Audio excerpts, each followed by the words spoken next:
নম্ৰতা বৰা নুমলীগড়ৰ যুৱতী গুৱাহাটীত থাকে দুৰ্ঘটনাত পতিত হৈ মৃত্যু কাকলি লৈছে।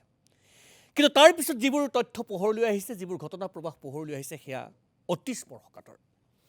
গুৱাহাটী বা অন্যান্য স্থানসমূহত যিসকল ছাত্ৰ ছাত্ৰী অধ্যয়ন কৰে, সেই সকলৰ অভিভাৱকসকলে এই গোটেই কথাখিনি একাণপতীয়াকৈ মন দি শুনক আৰু চাওক আৰু সতৰ্ক কৰি দিয়ক আপোনালোকৰ সন্তানক, কোন দিশে গৈছে আপোনালোকৰ সন্তান, কোন দিশে গৈ আছে তেওঁলোকৰ ভৱিষ্যত। প্ৰথম কথা, নম্ৰতা বৰাৰ সৈতে প্ৰকৃততে ঘটিল কি? আমাৰ প্ৰশ্ন, হত্যা নে দুৰ্ঘটনা?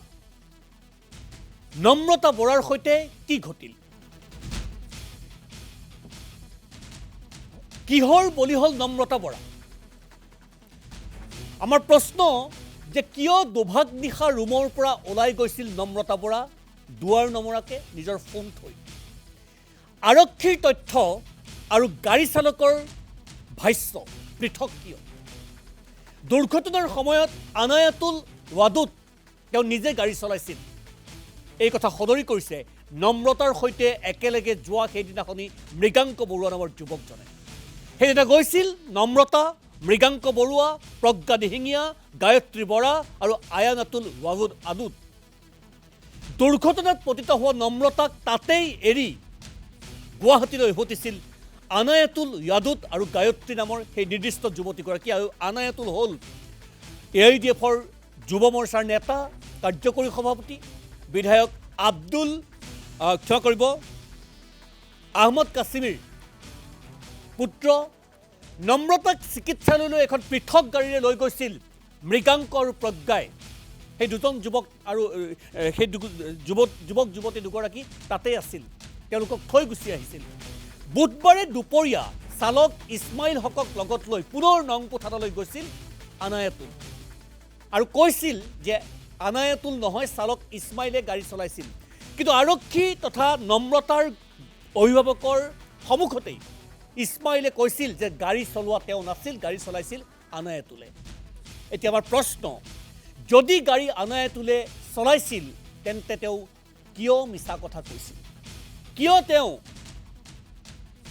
সেই সময়ত দুৰ্ঘটনাত যদি পতিত হৈছিল, সেই আঘাতপ্ৰাপ্ত নম্ৰতাক চিকিৎসা প্ৰদান নকৰি বা চিকিৎসা প্ৰদানত সহায় নকৰি গুৱাহাটীলৈ উভতি আহিছিল আঘাতপ্ৰাপ্ত নম্ৰতাক তাতে এৰি? আচলতে এই আনায়াতুল ৱাদুদৰ উদ্দেশ্য আৰু লক্ষ্য কি আছিল, এইলৈ এতিয়া প্ৰশ্ন উত্থাপন হৈছে। প্ৰশ্ন আমি নাই কৰা, প্ৰশ্ন কৰিছে নম্ৰতাৰ পিতৃয়ে। আৰু বহু ভয়ংকৰ তথ্য আছে। প্ৰথমতে আজিৰ দিনটোত প্ৰতিদিন টাইমৰ কেমেৰাৰ সন্মুখত নম্ৰতাৰ পিতৃয়ে কি কৈছিল শুনোৱা হ'ব। মই পুনৰবাৰ ক'ব বিচাৰিছোঁ,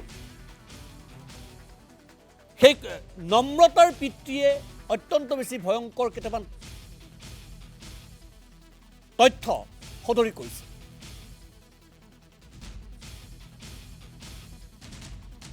মই পুনৰবাৰ উল্লেখ কৰিব বিচাৰিছোঁ, ঘটনাটো কি ঘটিল, যে সমগ্ৰ ঘটনাক্ৰম যিহেতু ৰহস্যৰাবৰ্তত, বহুকেইটা স্পৰ্শকাতৰ প্ৰশ্ন তেখেতে উত্থাপন কৰিছিল আৰু কিছু তথ্য ৰাজহুৱা কৰিছিল। শুনোৱা হ'ব। এক্সিডেণ্টটো কৰাৰ পাছতেই পলাই গুচি গ'ল, পলাই গৈ হাতীগাঁও পালেগৈ আৰু এক্সিডেণ্ট কৰিয়েই তাইক এটা সংকটজনক অৱস্থাত মৃগাংক আৰু প্ৰজ্ঞাই এখন টুৰিষ্ট কাৰত উঠাই নি নংপু হস্পিটেলত ভৰ্তি কৰিছিলে। তেওঁলোকৰ কোৱা মতে নংপু হস্পিটেলত সেইদিনাখন কোনো অক্সিজেনৰ ব্যৱস্থা কৰা নাছিলে। তেওঁলোকে মাত্ৰ 13% তাইৰ অক্সিজেন আছিলে, অক্সিজেনৰ লেভেলটো 13% আছিল বুলি আমাক জনাইছে। জনোৱাৰ পিছতে অলপ পিছতে বোলে তাই ইতিমধ্যে ডেড হৈ গৈছে। নংপু থানাৰ আৰক্ষী আহিলে, আৰক্ষী আহি গাড়ীখনৰ কথা সুধিলত গাড়ীখন ইতিমধ্যে গুৱাহাটীলৈ গুচি গ'ল বুলি ক'লে। গুচি যোৱাৰ পিছত নংপু থানাই গাড়ীৰ লগত যোগাযোগ কৰি গাড়ীখনক বিচাৰি লত গাড়ীৰ মালিকে এজন ড্ৰাইভাৰক লৈ নংপুৰ থানালৈ গ'ল। কিন্তু নংপুৰ থানাত আশ্চৰ্যজনকভাৱে নংপুৰ থানাত যেতিয়া যিজন ড্ৰাইভাৰ চলাইছে বুলি কৈছিলে, সেই ড্ৰাইভাৰজনে অকপট স্বীকাৰোক্তি কৰিলে যে মই চলোৱা নাই, মোক আজি ড্ৰাইভাৰ বনাইহে আনিছে, গাড়ীখন মালিকে নিজে চলাইছে। তেওঁলোকে এটা সাংঘাতিক এটা 2 নম্বৰী কৰিছে। মোৰ এটা ডাঙৰ সন্দেহ হৈছে যে যদি তেওঁলোকে এইটো কোনো প্লেনেই নাছিলে, তেতিয়া কেনেকৈ গাড়ীখন তাৰপৰা কিয় পলাবলগীয়া হ'ল আৰু ড্ৰাইভাৰজন কিয় 2 নম্বৰী হ'ল? এজন আচল ড্ৰাইভাৰজনক আঁতৰাই বেলেগ এজন ড্ৰাইভাৰক কিয় ফিট কৰিলে? এই কথাটো এটা ডাঙৰ ৰহস্য হৈছে যে যিটো এক্সিডেণ্ট হৈছে বুলি কৈছে, এক্সিডেণ্টত 6জন আৰোহী আছিলে, তাৰে বাকীকেইজন একো হোৱা নাই, অকণো খুঁত এটা লগা নাই। বাকীকেইজনৰ একো খুঁত নলগাকৈ এজনী ছোৱালী স্পট ডেটৰ নিচিনা এটা এক্সিডেণ্ট কেনেকৈ হ'বলৈ পাৰে, ইমান ব্লিডিং কেনেকৈ হ'বলৈ পাৰে। এক্সিডেণ্টত য'ত খুন্দা মাৰিছে গাড়ীখনত, সেই খুন্দা মৰাৰ সময়ত ইজনীয়ে সিজনীক মৰাহেঁতেনো কিবা এটা দুখ পালেহেঁতেন, কিন্তু সেইটো দুখ পোৱা নাই। মই ভাবিছোঁ যে ড্ৰাইভাৰজনৰ এটা নিৰ্দিষ্ট ইয়াত পৰিকল্পনা আছে। ড্ৰাইভাৰজনে যিহেতু এটা মানে ভুৱা হিচাপে তেওঁলোকে ড্ৰাইভাৰ চেঞ্জ কৰিছে আৰু গাড়ীখন তালৈ পলাই লৈ গুচি গৈছে। মই ভাবোঁ যে সিহঁতে আচলতে আগতীয়াকৈ তাইক হত্যা কৰি এক্সিডেণ্টৰ ৰূপ দিছে। আৰু ইয়াৰ পৰা মই এটা উচিত তদন্ত বিচাৰিছোঁ আৰু নংপুৰ থানাৰ পৰা মই কেছটো দিছপুৰ থানালৈ আনিবৰ কাৰণে মই আজি FIR তাত ছাবমিট কৰিছোঁ। নম্ৰতা বৰা কি আছিল, ভুল শুদ্ধ আছিল সেয়া পিছৰ কথা, কিন্তু এয়া নম্ৰতাৰ দুৰ্ভগীয়া পিতৃৰ ভাষ্য। তেখেত আজি অসহায়, এনেকুৱা ঘটনা আৰু কেতিয়াও নঘটক, এনেকুৱা দুৰ্ঘটনা আৰু কেতিয়াও নহওক, কিবা যদি অনাহুত ঘটনা ঘটিছে তাৰ উচিত বিচাৰ হওক। কিন্তু এইখিনি সময়তেই হিন্দু যুৱ ছাত্ৰ পৰিষদ অসমে ভয়ংকৰ অভিযোগ উত্থাপন কৰিছে। দুৰ্ঘটনা নহয়, লাভ জেহাদৰ চিকাৰ হ'ল নম্ৰতা বৰা। এয়া হিন্দু যুৱ ছাত্ৰ পৰিষদৰ গুৰুতৰ অভিযোগ। পথ দুৰ্ঘটনাৰ পৰিৱৰ্তে লাভ জেহাদৰ চিকাৰ হৈছে আৰু লাভ জেহাদৰ চিকাৰ হৈ প্ৰাণ হেৰুৱালে গোলাঘাটৰ নম্ৰতাই।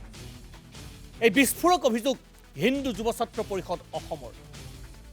গুৱাহাটীত থকা একাংশ মিয়া যুৱকৰ ধন সম্পত্তি বাঢ়িলেই টাৰ্গেট হৈ পৰে হিন্দু মহিলা, হিন্দু যুৱতী। হিন্দু মহিলা যুৱতী চিকাৰ সিহঁতৰ নিচা হৈ পৰে। এয়া আমি কোৱা নাই, হিন্দু যুৱ ছাত্ৰ পৰিষদ অসমে কৈছে। একাংশ হিন্দু ছোৱালী গুৱাহাটীত আহিলে উৰণীয়া মনৰ হৈ পৰে। তেখেতসকলে উল্লেখ কৰিছে, গুৱাহাটীত আহি উৰিব বিচাৰে একাংশ হিন্দু ছোৱালী, হিন্দু যুৱতী, আৰু এই সুযোগ গ্ৰহণ কৰে একাংশ মিয়া যুৱকে, ইয়াৰ সুযোগ গ্ৰহণ কৰে, পুৰুষে গ্ৰহণ কৰে। এই হিন্দু ছোৱালীবোৰৰ জীৱন ধ্বংস কৰে একাংশ মিয়াই। এয়া হিন্দু যুৱ ছাত্ৰ পৰিষদ অসমৰ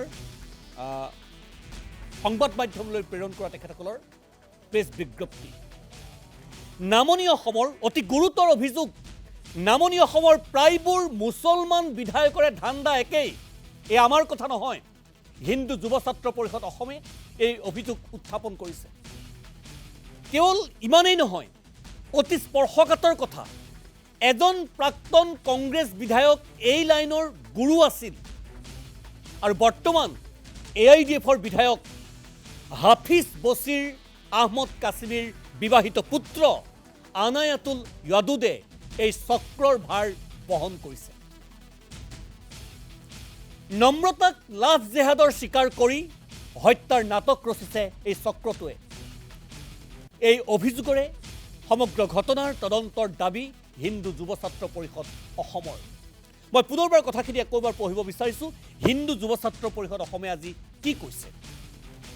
নম্ৰতা বৰা ৰুক্মিণী গাঁৱৰ নিহাৰ এপাৰ্টমেণ্ট দুৰ্ঘটনা নহয়, লাভ জেহাদৰ চিকাৰ হৈছে নম্ৰতা বৰা। এয়া কৈছে হিন্দু যুৱ ছাত্ৰ পৰিষদ অসমে। গুৱাহাটী 5 জুন, যোৱাকালি চিৰাং পথত হোৱা পথ দুৰ্ঘটনাত নহয়, লাভ জেহাদৰ চিকাৰ হৈহে প্ৰাণ হেৰুৱালে। এই অভিযোগ হিন্দু যুৱ ছাত্ৰ পৰিষদ অসমৰ।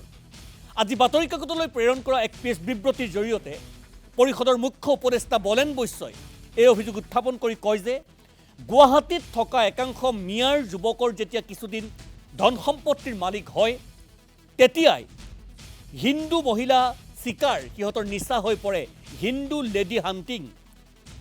অন্য জিলাৰ পৰা গুৱাহাটীলৈ পঢ়িবলৈ অহা একাংশ হিন্দু ছোৱালী উৰণীয়া মনৰ হয় আৰু উৰিব বিচাৰে, যাৰ সম্পূৰ্ণ সুযোগ গ্ৰহণ কৰে মিয়া যুৱকে। এনেকুৱা ছোৱালীবোৰৰ জীৱন ধ্বংস কৰে, এই অভিযোগ উত্থাপন কৰিছে। গুৰুতৰ অভিযোগ, নামনি অসমৰ প্ৰায়বোৰ মুছলমান বিধায়কৰে একেটা ধান্দা আৰু এসময়ত এজন প্ৰাক্তন কংগ্ৰেছ বিধায়ক এই লাইনৰ গুৰু আছিল বুলি উল্লেখ কৰি বৈশ্যই কয় যে বৰ্তমান AIDFৰ বিধায়ক হাফিজ বছিৰ আহমদ কাছিমিৰ বিবাহিত পুত্ৰ আনায়াতুল য়াদুদে এই চক্ৰটোৰ গুৰুভাৰ বহন কৰিছে। নম্ৰতা বৰাক লাভ জেহাদৰ স্বীকাৰ কৰি শেষত হত্যা কৰি এইদৰে দুৰ্ঘটনাৰ নাটক ৰচনা কৰিছে বুলি উল্লেখ কৰিছে আৰু এই ঘটনাৰ এক উচ্চ পৰ্যায়ৰ তদন্তৰ দাবী কৰি দোষীক দৃষ্টান্তমূলক শাস্তিৰ দাবী কৰে চৰকাৰৰ ওচৰত। অন্যথা পৰিষদে এই ঘটনাক সহজভাৱে নল'ব বুলিও সকিয়নি প্ৰদান কৰে বলেন বৈশ্য মুখ্য উপদেষ্টা হিন্দু যুৱ ছাত্ৰ পৰিষদ অসম। আৰু এই মুহূৰ্তত এইগৰাকী বলেন বৈশ্য যি এই অভিযোগ গুৰুতৰ অভিযোগ স্পৰ্শকাতৰ অভিযোগ উত্থাপন কৰিছে তেখেত আমাৰ লগত পোনে পোনে সংযোজিত হৈ আছে। বলেন বৈশ্য ডাঙৰীয়া, আপোনাক মই স্বাগতম জনাইছোঁ। কিন্তু আজি আপুনি বহুকেইটা গুৰুতৰ অভিযোগ উত্থাপন কৰিছে, স্পৰ্শকাতৰ অভিযোগ উত্থাপন কৰিছে, ভয়ংকৰ অভিযোগ উত্থাপন কৰিছে। মই পোনে পোনে যদি আপোনাক সোধোঁ যে এই অভিযোগৰ ভিত্তি কি বৈশ্য ডাঙৰীয়া? এই অভিযোগটো আমি আজি কৰা নাই, আজি দীৰ্ঘদিন ধৰি কিছু বছৰৰ পৰা আমি এই কথা কৈ আছোঁ যে এখন ইয়াত কিছু ইছলামিক জেহাদীৰ এটা লাভ জেহাদৰ এটা জাল এখন পেলাই থোৱা হৈছে।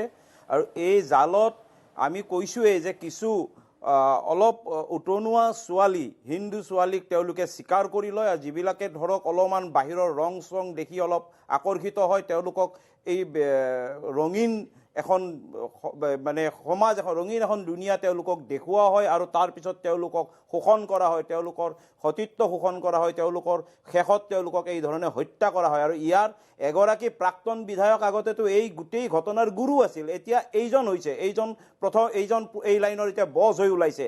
আৰু ইয়াতে গুৱাহাটীত 2-3খন এনেকুৱা হোটেল আছে যি হোটেলকেইখন ইয়াত তাৰ এজন বিধায়কৰো এখন হোটেল আছে গুৱাহাটীত, সেই হোটেলখন হ'ল ঘাটি। এনেকুৱা প্ৰেমৰ আৰু চালনাত পেলাই তেওঁলোকক শেষ কৰি দিয়াৰ এই ঘাটিবিলাক যেতিয়ালৈকে চৰকাৰে উচ্ছেদ নকৰে, এই ব্যক্তিবিলাকক যেতিয়ালৈকে কঠোৰ শাস্তি নিদিয়ে তেতিয়ালৈকে চলি থাকিব, এই লাভ জেহাদৰ চিকাৰ চলি থাকিব। গতিকে এই যে আৰু নামনি অসমৰ মুছলমান মিয়া যুৱকবিলাকৰ হৈছে কি সিহঁতে মানে যিকোনো প্ৰকাৰে তেওঁলোকে কিছু অৰ্থ যেতিয়া তেওঁলোকৰ হয়, তেওঁলোক যেতিয়া অৰ্থৱান হয়, তেওঁলোকে সমৃদ্ধিশালী হয়, তেওঁলোকৰ তেতিয়া কেনেকৈ হিন্দু ছোৱালী বোৱাৰীক তেওঁলোকৰ জালত পেলাব পাৰে, তেওঁলোকক কেনেকৈ শোষণ কৰিব পাৰে, এইটো তেওঁলোকৰ ধান্দা হৈ পৰে, তেওঁলোকৰ চখ হৈ পৰে। আৰু সেই চখত আমাৰ এই উতনুৱা 2-4গৰাকী ছোৱালী আজি নম্ৰতাৰ যি কাণ্ড হৈছে ই কোনোপধ্যে দুৰ্ঘটনা হ'ব নোৱাৰে, আমি ডাঠি কৈছোঁ। যদি উচ্চ পৰ্যায়ৰ তদন্ত হয়, দোষীয়ে নহয়, ডাঙৰ ডাঙৰ ৰৌ বৰালি ধৰা পৰিব। এইবিলাক এই যিটো ষড়যন্ত্ৰকাৰী এইবিলাকক যাতে কোনোপধ্যে সাৰি যাব আমি চৰকাৰক কিন্তু এই ক্ষেত্ৰত খুব কঠোৰ হ'বৰ বাবে আমি আহ্বান জনাইছোঁ। অন্যথা কিন্তু হিন্দু যুৱ ছাত্ৰ পৰিষদ বহি নাথাকে বা কোনো হিন্দুত্ববাদী সংগঠন বহি নাথাকে। বাৰে বাৰে কিয় এই 45 বছৰীয়া বিবাহিত ব্যক্তিজনে নম্ৰতাক লগত লৈ শ্বিলং ফুৰিবলৈ যোৱা ৰাতি 12টা-1টা বজাত তাৰ অন্তৰালত কি ৰহস্য সোমাইছে এই কথাবিলাক পোহৰলৈ আহিব লাগিব। ক'তো যাতে সি পলাই হাৰিব নোৱাৰে, সি নিজে ড্ৰাইভ কৰি গাড়ী এখন এজন চালকক কিয় সি উপস্থাপন কৰিবলৈ গ'ল, তাত এজন চালকে সেই গাড়ীখন চলোৱা বুলি কিয় সজাবলৈ গ'ল। গতিকে এই প্ৰতিটো প্ৰশ্ন আজি সাংবাদ মাধ্যমে এইজনী ছোৱালীৰ কেছটো ঢুকি পাইছে বুলি এনেকুৱা শত সহস্ৰ ছোৱালীয়ে জীৱন যাই আছে সেইবিলাক ঢুকি নাপায়। গতিকে এইটোৱে সুবিধা, এই সুবৰ্ণ সুযোগ যদি চৰকাৰে গ্ৰহণ নকৰে তেতিয়াহ'লে অসমৰ বহু হিন্দু জীয়ৰী বোৱাৰী কিন্তু অহা দিনত আকৌ এনেকুৱা ধৰণৰ চিকাৰ হ'বলৈ গৈ আছে। গতিকে আমি চৰকাৰক অনুৰোধ জনাইছোঁ, আহ্বান জনাইছোঁ, তেওঁলোকে যাতে এই ক্ষেত্ৰত ইমান সহজভাৱে নলয়, ইয়াত যাতে দোষীয়ে দৃষ্টান্তমূলক শাস্তি পায় তাৰ কাৰণে আমি দাবী জনাইছোঁ। বৈশ্য ডাঙৰীয়া, মই দুটামান কথা মুকলিকৈ সুধিব বিচাৰিম। এই যি নম্ৰতা বৰাৰ পিতৃ, দুৰ্ভগীয়া পিতৃয়ে কান্দি কান্দি কৈছে যে চালক যিটো কথা আপুনি উত্থাপন কৰিছে তেখেতেও সেই কথা উত্থাপন কৰিছে যে তেওঁলোকৰ লগত যোৱা এজনে কৈছে যে চালক সেইদিনাখনি ৰাতি যোৱা নাছিল, এই আনায়েতুলে নিজে গাড়ী চলাইছিল আৰু যেতিয়া দুৰ্ঘটনাগ্ৰস্ত হোৱা বুলি কৈছে তাত তেওঁক এৰি থৈ এওঁ গুৱাহাটীলৈ গুচি আহিছিল। পিছদিনাখনি আকৌ এজন চালকক লগত লৈ তেওঁ গাড়ীখন চলোৱা বুলি, অৰ্থাৎ চালকজনে গাড়ী চলোৱা বুলি প্ৰমাণিত কৰিবৰ বাবে আপ্ৰাণ চেষ্টা কৰিছিল আৰু চালকজনে যেতিয়া ক'লে যে মই নাই চলোৱা তেতিয়াই গোটেই কথাখিনি পোহৰলৈ আহিছে। গতিকে এনে পৰ্যায়ত এই আনায়েতুল ৱাদুদক, বিধায়কৰ পুত্ৰ, তাৎক্ষণিকভাৱে গ্ৰেপ্তাৰ কৰাৰ প্ৰয়োজন আছেনে বা জোৰদাৰ জেৰা কৰাৰ প্ৰয়োজনীয়তা নিশ্চয় আছে? নহয়, এনায়েতুল ৱাদুদ বোলা এই ধুৰন্ধৰজন ই আচলতে মই উল্লেখ কৰিছোঁ ই হিন্দু লেডি হাণ্টাৰ। গতিকে একদম স্পষ্ট ভাষা, অলপ অশালীন শব্দ হ'ব পাৰে কিন্তু ইয়াৰ ওপৰত আমাৰ ক্ষোভ এইটো যে ই অকল নম্ৰতা নহয়, ইয়াৰ যদি হিচাপ কৰা যায় বহু ছোৱালী এই মানে ই ধ্বংস কৰা বহু ছোৱালীৰ নাম পোহৰলৈ আহিব আৰু ই এতিয়া গোটেই ৰেকেটখনৰ ই বছ গতিকে ইয়াক গ্ৰেপ্তাৰ কৰিব লাগে ইয়াৰ ইটো AODF-ৰ ই যুৱ নেতা ই অনাগত দিনত ইও এজন বিধায়ক হৈ আহিব আৰু বহু বিধায়ক আজিও এনেকুৱা বিধায়ক আছে অসম বিধানসভাত যিবিলাকে কংগ্ৰেছৰ মই নাম আজি নকওঁ সেনেকুৱা বিধায়কে এনেকুৱা ধৰণৰ গুৰুস্থানৰ পৰা অৱসৰ লৈ এনেকুৱা ধৰণৰ ব্যক্তি এতিয়া বহিছে ইয়াৰ নিচিনা গতিকে এই গোটেই ৰেকেটটোক তদন্ত কৰিব লাগে ইয়াক অতি শীঘ্ৰে গ্ৰেপ্তাৰ কৰিব লাগে 24 ঘণ্টাৰ ভিতৰত গ্ৰেপ্তাৰ কৰিব লাগে আমি 24 ঘণ্টা বেছিকৈ দিছোঁ অসম চৰকাৰক আৰু পুলিচ প্ৰশাসন আৰক্ষী প্ৰশাসনক আমি এইটো দাবী জনাইছোঁ যে আপোনালোকে বিচাৰি উলিয়াবই লাগিব যেনেকৈ নহওক আৰু আপোনালোকে পাৰিব আপোনালোকে সমাজখন বচোৱাৰ কাৰণে যিখিনি কষ্ট কৰি আছে আৰু অকণমান কষ্ট কৰি এই ধুৰন্ধৰটোক বিচাৰি উলিয়াওক আৰু সকলো তদন্তৰ জৰিয়তে সকলো ৰহস্য ফাদিল কৰাবৰ কাৰণে আমি আহ্বান জনাইছোঁ বৈষ্ণৱ আপুনি মিয়া বিধায়কৰ কথা উল্লেখ কৰিছে আপুনি কৈছে কিন্তু এই কথাখিনি যথেষ্ট স্পৰ্শকাতৰ কথা আপুনি খুব মুকলিকৈ কৈছে যথেষ্ট স্পৰ্শকাতৰ কথা মই বাৰম্বাৰ কৈ আছোঁ এই কথাখিনি আপোনাৰ লগত কিবা তথ্য প্ৰমাণ আছে যদি আদালতে সোধে যদি কাইলৈ আপোনাক তদন্তকাৰী সংস্থা বা কিবা যদি আপোনাক কিবা কথা সোধপোছ কৰে আপুনি তথ্য প্ৰমাণ দিব পাৰিব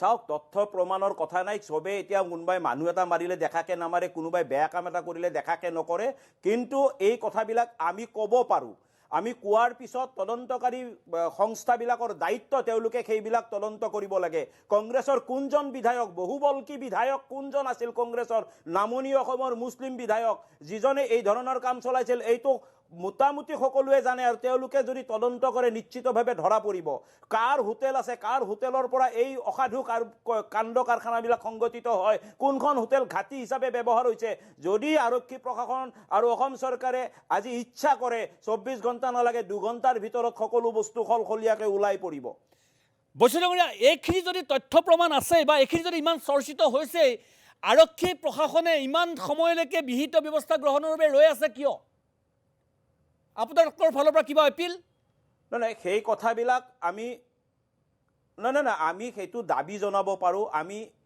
সামাজিক সংগঠন হিচাপে সামাজিক অনুষ্ঠান হিচাপে আমি চৰকাৰক দাবী জনাব পাৰোঁ আহ্বান জনাব পাৰোঁ কাতৰ অনুৰোধ জনাব পাৰোঁ বা দুৰ্ভগীয়া নম্ৰতাৰ পিতৃ মাতৃয়ে কাতৰ অনুৰোধ জনাব পাৰে তাৰ বাহিৰে আমাৰ কৰিব পৰা ক্ষমতা নাথাকে কিন্তু এটা কথা ঠিক চৰকাৰৰ যদি সততা থাকে চৰকাৰৰ যদি সদিচ্ছা থাকে নিশ্চিতভাৱে এইবিলাক তদন্তৰ আওতালৈ আহিব আৰু নিশ্চিতভাৱে এনেকুৱা ধৰণৰ দুখীয়া দৃষ্টান্তমূলক শাস্তি পাব আমি এই কথাটোক চৰকাৰ এইখন চৰকাৰক সেইকাৰণে সমৰ্থন কৰি আহিছে আজি অসমৰ জনসাধাৰণে যে এইখন চৰকাৰে অন্তত এইবিলাক বিষয়ক প্ৰশ্ৰয় দিয়া নাই সি লাগিলে যোৰহাটৰ কলা লৰাই হওক বা বিভিন্নজন 2 নম্বৰীৰ ধান্দাবাজি ব্যক্তিয়ে হওক গতিকে ইয়াত যে এনে AODF-ৰ নেতা কাৰণে তেওঁ বাচি যাব কংগ্ৰেছৰ বিধায়ক কাৰণে কোনোবা বাচি যাব সেই কথাবিলাক আমি এতিয়ালৈ বিশ্বাস কৰা নাই আমি এতিয়াও আশা লৈ আছোঁ যে এইখন চৰকাৰে এই আৰক্ষী প্ৰশাসনে অতি খুব নিস্বাৰ্থভাৱে এইটো তদন্ত কৰি উচ্চ পৰ্যায়ৰ তদন্ত কৰি ইয়াক দোষীক বিচাৰি উলিয়াবলৈ সক্ষম হ'ব আমি আজিও আশাবাদী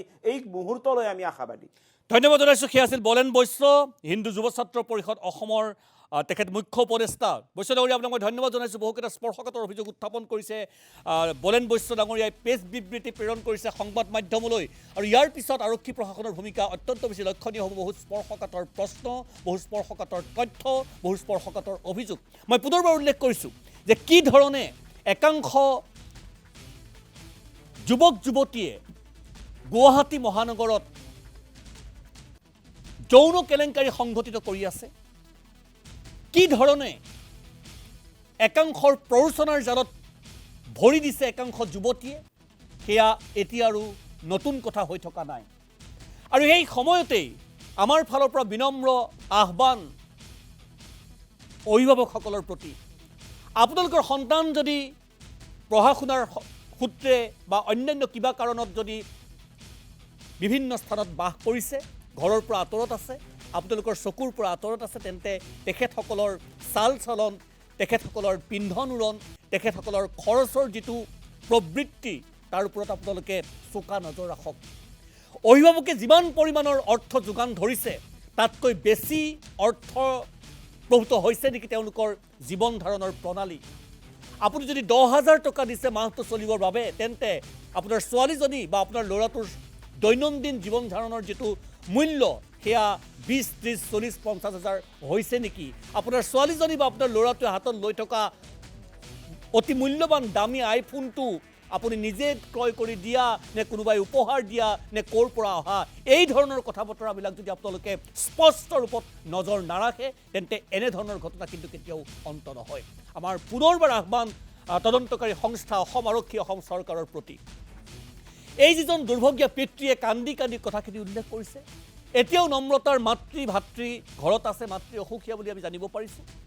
এনে অৱস্থাত এই ধৰণৰ ঘটনা কিমান অনাকাংক্ষিত আৰু কিমান দুখজনক সেয়া ভুক্তভোগীজনে যদি সঁচাকৈ এই ধৰণৰ কিবা অত্যন্ত বেছি অকল্পনীয়, অত্যন্ত বেছি স্পৰ্শকাতৰ, নিন্দনীয় কোনোবা গেঙৰ কবলত পৰিছে অসমৰ যুৱতী, অসমৰ বোৱাৰী, তেন্তে সেয়া কিন্তু সঁচাকৈয়ে অতি বেছি ভয়ানক কথা।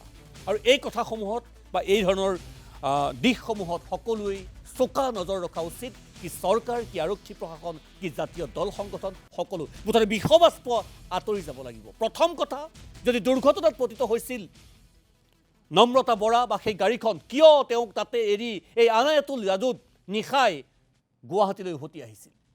যদি গাড়ীখন তেওঁৱেই চলাইছিল, কিয় পিছদিনাখনি আৰক্ষীৰ আগত এজন বেলেগ চালক লৈ গৈ তেওঁ চলোৱা বুলি প্ৰমাণ কৰাৰ বাবে আপ্ৰাণ চেষ্টা কৰিছে, যিটো কথা নম্ৰতাৰ পিতৃয়ে উল্লেখ কৰিছে? এই প্ৰশ্নসমূহৰ উত্তৰ তদন্তকাৰী সংস্থাসমূহে অসমক দিব লাগিব, সংবাদ মাধ্যমৰ সন্মুখত দাঙি ধৰিব লাগিব আৰু ইয়াৰ ওপৰত প্ৰতিদিন টাইমে চোকা নজৰ ৰাখিব।